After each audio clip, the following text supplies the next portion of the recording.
வணக்கம் மக்களே.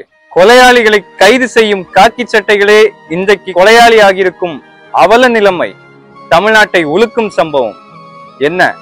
சிவகங்கை மாவட்டம் பகுதியை சேர்ந்த அஜித்குமார் 27 வயது இளைஞர். அவர் திருபுவனம் அப்படின்ற ஒரு கோயில்ல செக்யூரிட்டி கார்டா ஒர்க் பண்ணிட்டு இருந்திருக்காரு. அவரோட ஃபேமிலி ரொம்பவே ஒரு புவர் ஃபேமிலி தான். அண்ட் அவரோட ஃபாதர் அவரோட சின்ன வயசுலயே அவர் டெத் ஆகியிருக்காரு. ஸோ இந்த மாதிரி சிச்சுவேஷன்ல இருக்கக்கூடிய ஒரு ஃபேமிலியில இருந்தவர் தான் அஜித்குமார். கடந்த ஜூன் 27 அன்று காலை 11 மணி அளவில் அவர் செக்யூரிட்டி கார்டா ஒர்க் பண்ணிட்டு இருந்த அந்த டெம்பிளுக்கு சாமி கும்பிடுறதுக்காக திருமங்கலம் பகுதியிலிருந்து நித்திகா அப்படின்ற ஒரு பெண்ணும் அவங்களோட தாயாரும் 76 வயது நபரான தாயாரும் அந்த கோயிலுக்கு சாமி கும்பிட வராங்க. காலையில 11 மணிக்கு அவங்க வந்துட்டு காரை பார்க் பண்ணதுக்காக பார்த்திருக்காங்க. பட் பிளேஸ்ல அவங்களுக்கு கன்வீனியன்டா பார்க் பண்ண தெரியல. சோ இத அஜித்குமார் பார்த்தனால கிட்ட ஹெல்ப் கேட்டிருக்காரு அப்படின்னு தவறான தகவலை அந்த நிதிகான்றவங்க ஊடகங்களுக்கு கொடுத்துட்டு இருக்காங்க. பட் ஆக்சுவல் இன்சிடென்ட் அஜித்குமார் அந்த இடத்துல போய் வாலண்டியரா ஹெல்ப் கேட்கல. இவங்க தான் அஜித்குமாரை கூப்பிட்டு என்னோட காரை பார்க் பண்ணிடுன்னு சாவியும் கொடுத்துருக்காங்க. அண்ட் என்னோட அம்மாக்கு நடக்க முடியாது, கோயில்ல சாமி தரிசனம் பண்ணணும், அர்ச்சனை பண்ணணும், ஸோ அவங்க சுத்தி பார்க்க முடியாது, நடக்க முடியாது, அதனால ஒரு வீல் சேர் கொடுங்கன்னு கேட்டிருக்காங்க.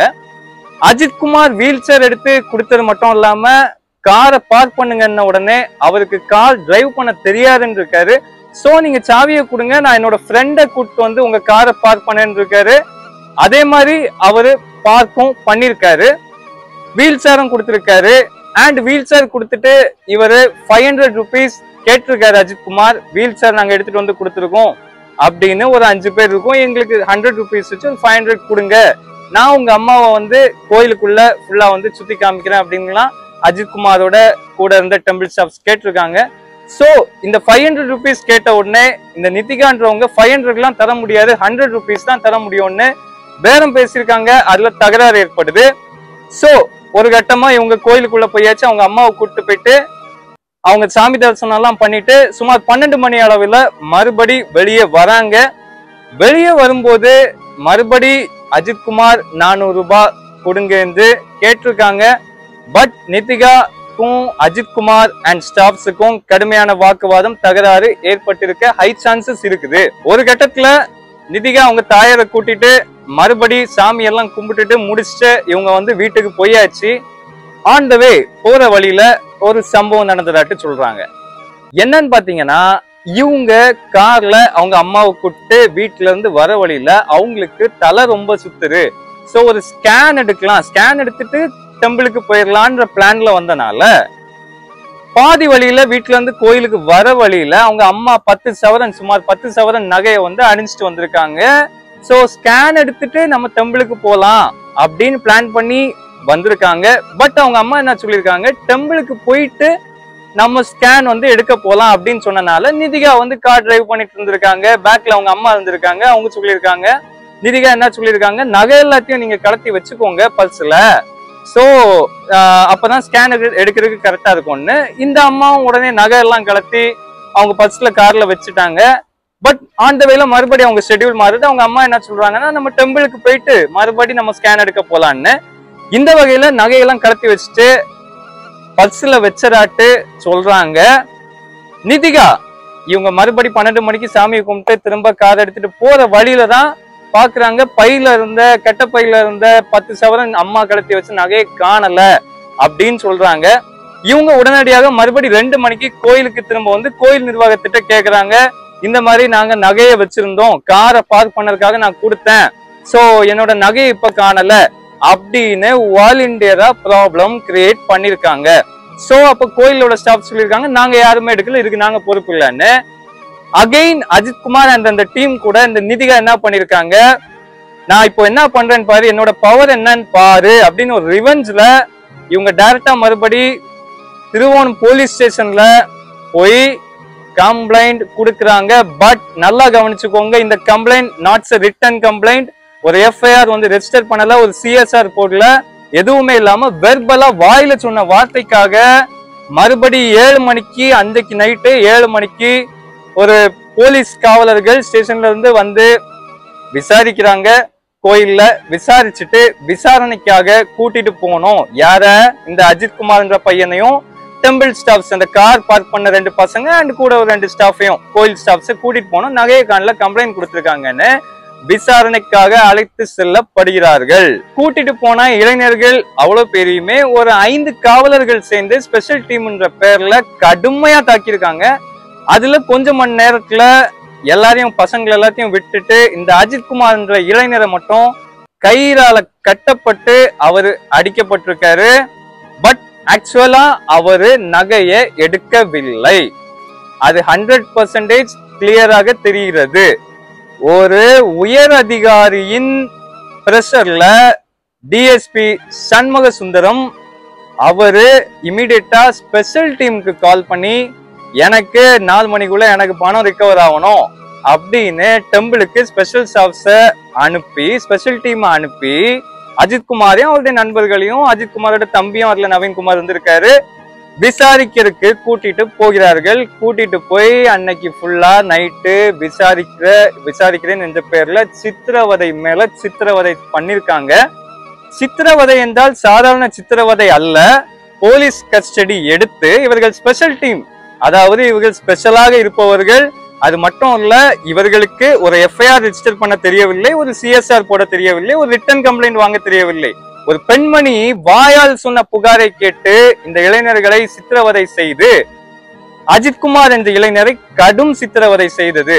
என்ன சித்திரவதை என்றால், இவரின் போஸ்ட்மார்டம் ரிப்போர்ட்டில் கிட்டத்தட்ட இவருடைய உடலில் உள்புறமும் வெளிப்புறமும் சேர்த்து 40 கொடூர காயங்கள் இவருடைய உடம்பில் பதிவிடப்பட்டிருக்கிறது. அதாவது இவருடைய பிரைவேட் பார்ட்ல கூட இரத்த கசிவு வரக்கூடிய அளவுக்கு தாக்கியிருக்காங்க. அது மட்டும் இவரை விசாரிச்ச ஸ்பாட் எதுன்னு பாத்தீங்கன்னா, ஒரு கால்நடை மருத்துவமனையின் பின்புற இடத்திலே சிசிடிவி எதுவுமே இல்லாத ஒரு ஸ்பாட்ல வச்சு இவரை விசாரிச்சிருக்காங்க.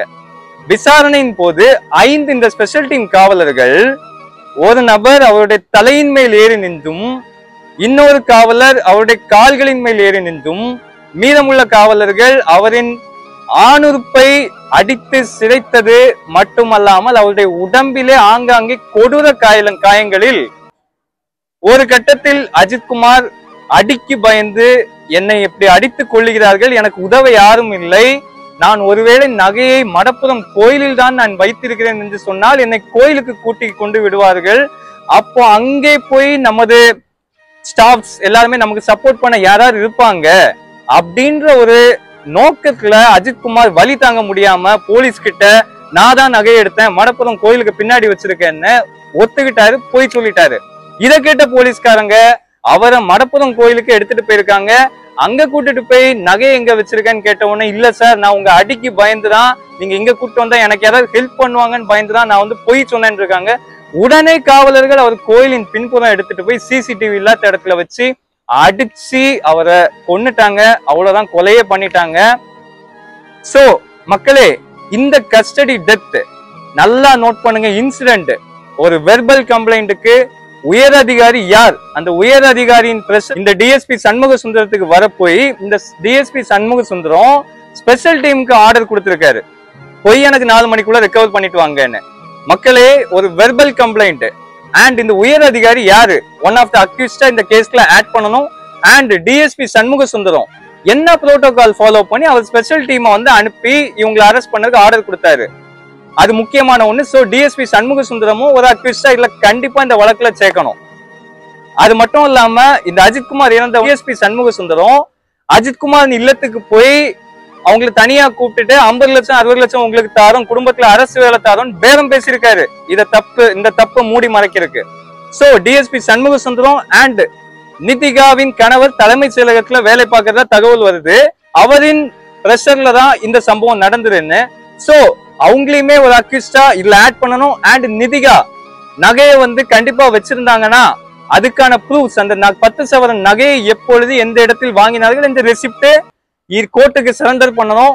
இந்த மாதிரி நிதிகா பொய் சொல்லியிருந்தாங்கன்னா, அதாவது ஒரு 500 ரூபாய்க்காக வீல் சேரை கொடுத்த அஜித்குமாரின் நண்பர்களுக்கும் அவருக்கும் ஒரு 500 ரூபாய் கேட்டதுக்கு நிதிகா கொடுக்க முடியாம இந்த நிதிகா ரிவெஞ்சுக்காக இதை பண்ணியிருப்பார்கள் என்று கண்டிப்பாக எல்லா மக்களாலும் கணிக்கப்படுகிறது. அது மட்டுமல்ல, குறிப்பிடத்தக்கது இந்த நிதிகா மீது 2011 ஒரு பண மோசடி வழக்கும், பணத்தை கொடுத்து திரும்ப கேட்டவர்களிடம் மிரட்டலும் அதிகார திமிரும் காமிச்சிருக்கிறார் என்பது இன்னைக்கு தெரிய வருது. 2011 இவர் மேல எஃப்ஐஆர் இருக்குது. சோ இந்த மாதிரி ஒரு நிதிகா வெர்பல் கம்ப்ளைண்டா கொடுத்ததை எப்படி போலீசஸ் எடுத்துட்டு ஸ்பெஷல் டீமுக்கு வரைக்கும் ஆர்டர் கொடுத்து அக்யூஸ்டன் கன்ஃபார்ம் பண்ணாமலே ஒரு நபரை கஸ்டடி டெத்ல அடிச்சு கொன்னாங்கன்றது கண்டிப்பா நீதிமன்றம் தக்க தண்டனையும் உச்சபட்ச தண்டனையும் கொடுத்து இந்த குடும்பத்திற்கு ஒரு சரியான நடவடிக்கை எடுப்பாங்கன்னு கோர்ட்டை நம்பி மக்கள் இருக்கிறாங்க. சோ இது போல மேலும் பல சம்பவங்கள் தமிழ்நாட்டுல நடக்கவே கூடாது. தமிழ்நாட்டுல எல்லா ஸ்பெஷல் டீமையும் கலைய சொல்லியாச்சு, ஆர்டர் வந்தாச்சு. சோ மக்களே உஷார் நிலைமையில இருங்க. 2025 நம்ம இருக்கோம். இதோட அஜித்குமார் கேஸோட கிட்டத்தட்ட 25 கஸ்டடி டெத் தமிழ்நாட்டுக்குள்ள நடந்தாச்சு. இது போல மேலும் தமிழ்நாட்டுல நடக்க கூடாது. காக்கி சட்டைகளின் இந்த ஒரு கீழ்த்தரமான செயல் தமிழ்நாட்டில் இருக்கக்கூடாது. மக்களோடு மக்களின் குரலாக வழக்கறிஞர் ஜோஸ், துபாய் தமிழன்.